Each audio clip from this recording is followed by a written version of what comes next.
I'm Chelsea Punzanan. I'm George Panicar Fernandez. And Jessica Joyce Mirabilia. And we are here to discuss to you the induced EMFs. In the years following, we discovered or gestured that a magnetic field is associated with electric current. We mean that the magnetic field is a region surrounded by electric charge. It was suspected that the reverse effect exists, making it possible to cause an electronic by the magnetic field. Michael Faraday and Joseph Henry observed that an EMF is set up in the good conductor when it moves across the magnetic field. My report is all about Lenz's law. So Lenz's law states that whenever an EMF is induced current is in such direction as to oppose by its magnetic action the change induced in the current. In the Lenz's law, induced current we just need to do chemical or mechanical work. So yung induced current dapat must come from the work done. So example of problem is so we have here a horizontal circular coil of bar is lowered toward the bar magnet held vertically with its end pole uppermost. What is the direction of EMF induced in the coil? So as we must know, as we all know that right hand rule, it takes example in a ball pen, wherein the motion is clockwise while the flux density which is introduced by the thumbs is upper. So it means kapag yung motion is clockwise, yung flux density which is produced by that motion, which is produced by that which is produced from that work done, which is from the motion. So yung flux density is pataas. So it means yung current naman is pataas din. So yun yung about sa Lenz's law. So the next topic is all about average EMF in a rotating coil. So an important case of induced EMF is that in which a coil rotates at a uniform angular velocity and a uniform magnetic field. So we have here a figure wherein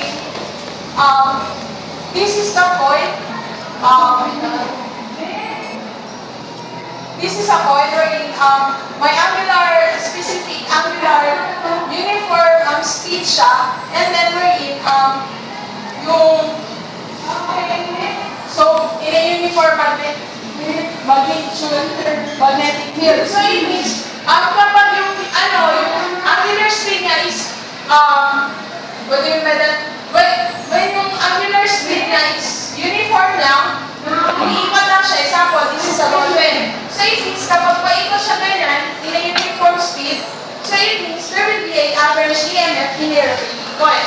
So we have here a formula for average EMF in a rotating coil. So average EMF is equal to negative N, which is number of turns, tapos times theta of the flux density over theta t equals to time is equal to negative of the quantity of number of turns times V times N over So the next topic is all about alternating current generator. So the simplest possible generator is a single coil of wire rotating in a uniform magnetic field. The EMF induced in such a case is an alternating EMF, and hence such a generator is referred to as an AC generator. So we have here a slip ring sa an AC generator. So ito siya, meron ditong armature coil. So armature coil is where the EMF is induced. So it means dito sa armature coil, so magbibig yung iron core pati armature coil wherein yung flux mag-increase. So once na mag-increase yung flux, iikot naman, magkakaroon ng motion within yung coil na nakaano sa slip rings. So once na nag-ikot yung nagkaroon siya ng motion, yung brushes is made of carbon or graphite. Ngayon naman, ito siya is makakonduct siya ng current, and then nakakonect yung brushes or graphite sa external circuit. So ito yung sa AC generator, ito yung process niya wherein yung flux, wherein yung magnetic field mismo is lumilipas sa armature coil, tapos yung current is nagkakaroon siya ng connection with the slip rings, and then yung sa brushes naman, nagkakaroon siya ng current and then yung sa external circuit. So that's it's all about the DC generator or the direct current generator. So an ideal generator can never have a one-directional current in the coil itself, but it is possible to have a one-directional current in the outside circuit by reversing the connections to the outside circuit at the same instant as the EMF changes direction in the coil. So the change in connection is accomplished by means of a commutator. So yung commutator, it is a device simply a split ring. So split ring siya on each side connected to the respective end of the coil.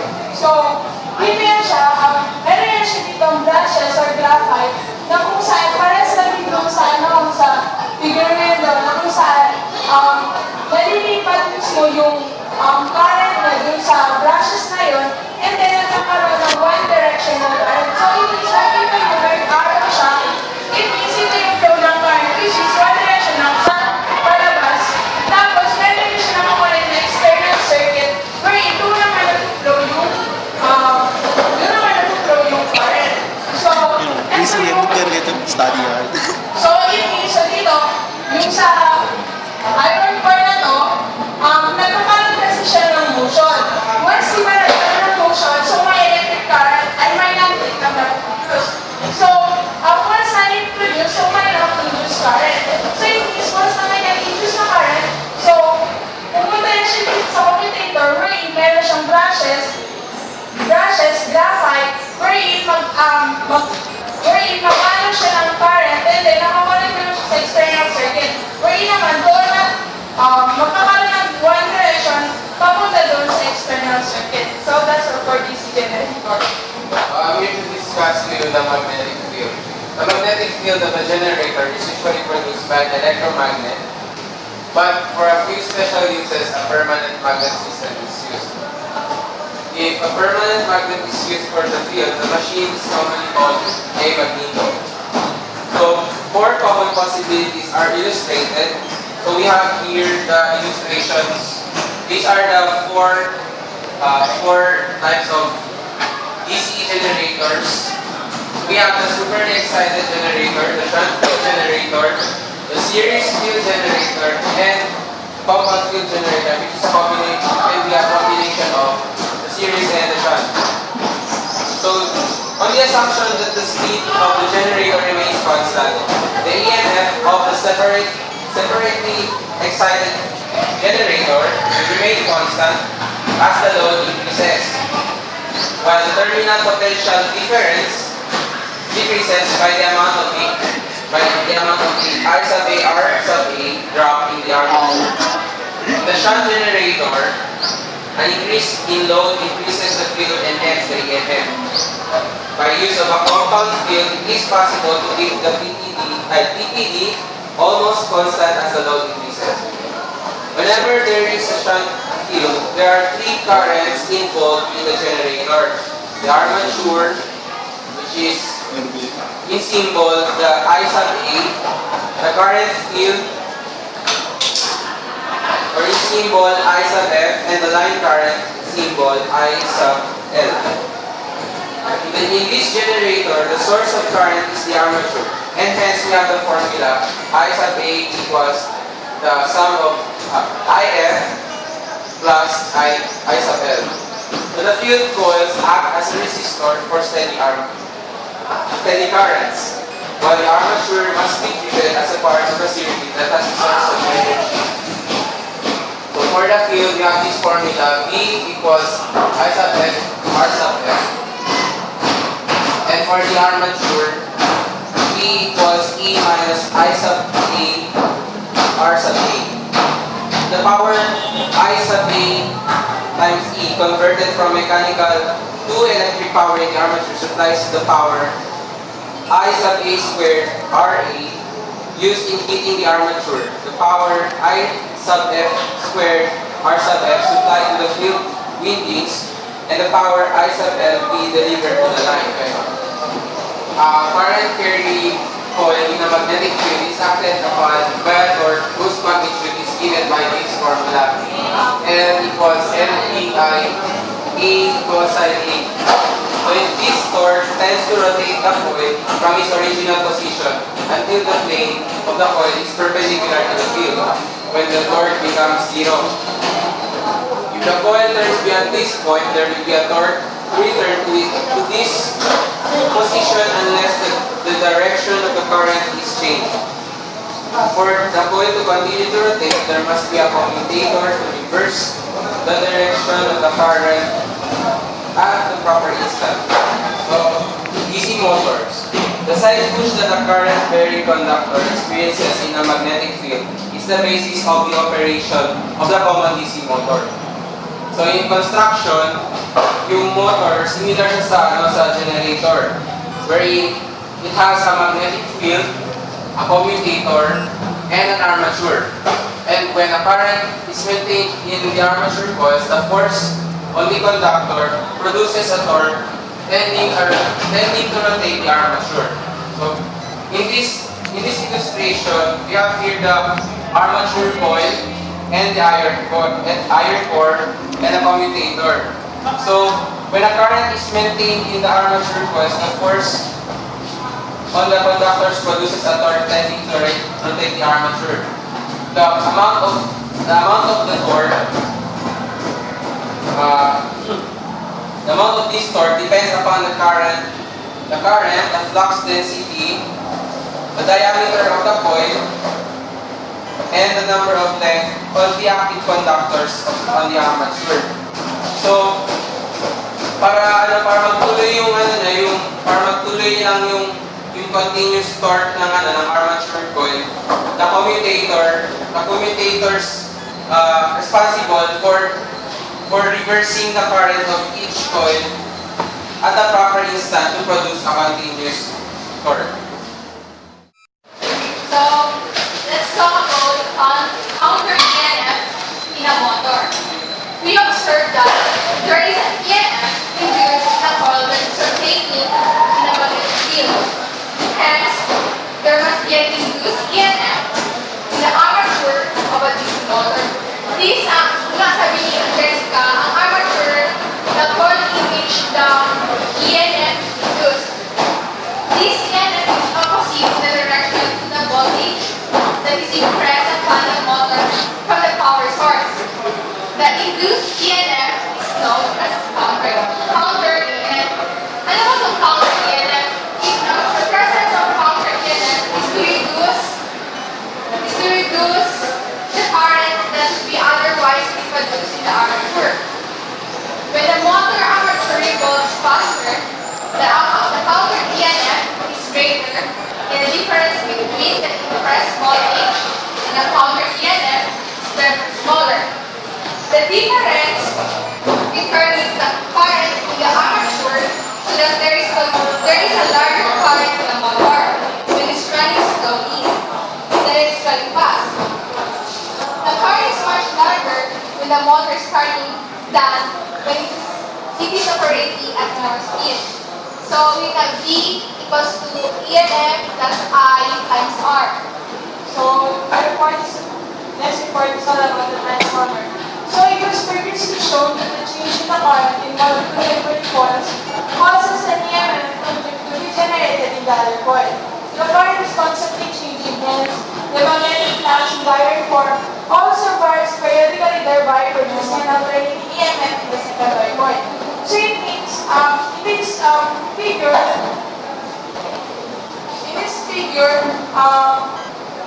this combination of two coils and an iron core is one type of transformer.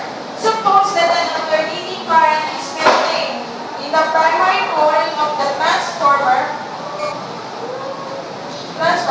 This current is constantly changing. Hence, the magnetic flux in the iron core also varies periodically, thereby producing an alternating EMF in the secondary coil. So, since the rate of change of flux is nearly the same in the primary and secondary coils, it follows that the induced EMFs in the coils are directly proportional to the respective numbers of the coils. Symbolically, EMF of the primary over number of turns of the primary is equivalent to EMF of the secondary divided by number of turns of the primary. So, the efficiency of a commercial transformer operating under favorable conditions is very high, only a 3% less than ideal. When the power input to the primary is nearly equal power output from the secondary, so it means that voltage of the primary multiplied by the current of the primary is equivalent to voltage of the secondary times current of the secondary. So, the currents are thus seen to be inversely proportional to the respective voltages or approximately. This is just approximate. Why is that? I over current of the primary over I of the secondary is equivalent to voltage of the secondary over voltage of the primary. Distribution of electric energy. Electric energy is transmitted long distance and a high voltage and low current in order to minimize the loss in transmission. In AC system, the voltage may be increased or decreased by means of transformers, while in a DC system, these changes in voltage cannot already be made, or P equals to VI. So, alternating current through the use of transformers producing very high voltages makes it possible to produce electric power over transmission lines many miles away. So, ang ginagamit kasi dito mostly sa distribution of electric energy sa AC system. Kasi sa AC system, the voltage may be increased or decreased by means of transformers. While in the AC system, this changes in voltage cannot really be made. So, it means sa AC system, yung doon, voltage nyo, pwede nyo ma-increase or ma-increase. Pero yung sa akin naman, sa DC system, palagi na yan siya, hindi yan siya pwede ma-change yung voltage. So, the losses in the transformer are two types. So, we have copper losses and iron losses. So, copper losses are caused by the heat developed from the I-squared or power consumption in account of the resistance of the wire coils. The iron losses due to the high hysteresis and the current losses in the iron core. Eddy current refers to the large block of conducting substance is moved through a non-uniform magnetic field. Diba yung non-uniform magnetic field is may papuntang clockwise at counterclockwise. Ibig sabihin, parang wala silang isang direction. Or when it encounters a change in the magnetic flux through the conductor, induced current exceeds eddies through the solid mass. So, yung sa current, example, is a this. So, yung sa ito, di ba yung sa thumb rule, yung pag clockwise, yung flux density sa taas ay pa-upward. So, dito naman, once na ito, is pag-ganyan, yung magnetic flux naman is, ang magnetic field is out. So, yung magnetic flux naman is lalabas naman. Pero, magkakaroon ng motion. Di ba may motion? So, yung motion kasi, pag-ganyan siya, pero papunta doon. Kasi di ba yan, non-uniform magnetic field. So, it means, eto siya clockwise, pero pag-ganyan, basta. So, pag-ikot niya siya ganyan, pero papunta pa ganyan. So, yun yung non-uniform magnetic field. So, in that point, nagkakaroon ng magnetic flux wherein nagpo-produce siya ng heat, yung galing sa motion, and then yung heat na yan is magpo-produce ng electric current produced. And that is what we call eddy current.